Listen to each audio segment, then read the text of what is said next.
ভালো ভালো কাপড় আছে, খালি 5-6, খালি 5-6। এখানে খালি 5-6 টাকাতে কাপড় দিচ্ছে, এখানে খালি 5-6 টাকাতে কাপড়, এখানে শুধু 5-6 টাকাতে কাপড় পাওয়া যায়।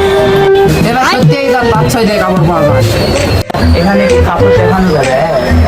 হ্যাঁ ভাই, কাপড় দেখানো যাবে, দেখেন এগুলো সব কাপড় দেখানো যাবে। দেখি ভাই এই কাপড়টা দেখি।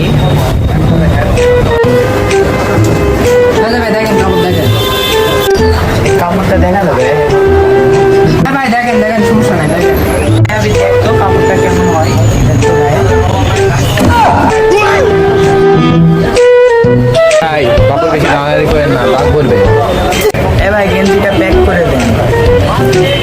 আচ্ছা ভাই, ধরেন আপনার কাপড়। এ ভাই, টাকা দিয়ে দাম। এ ভাই ধরেন এই যে আপনার টাকা।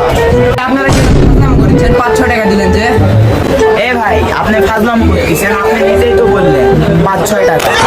এ ভাই, ওটা 5-6 টাকা না, ওটা 500-600 টাকা হবে। এ নিজে তো চোদনার সাথে গেলাম, উনি নিজেই বললো না 5-6 টাকা। ধরেন তো আপনার জিনিস নিব না, দেন তো। এ ভাই, আপনার গরু হাটের গেলে কি 80-90 হাজার হবে? আপনার বলবে 80-90। এগুলা ছেলে পেলে কিছু বুঝে না, আন্দাজি কই থেকে এগুলো আসে।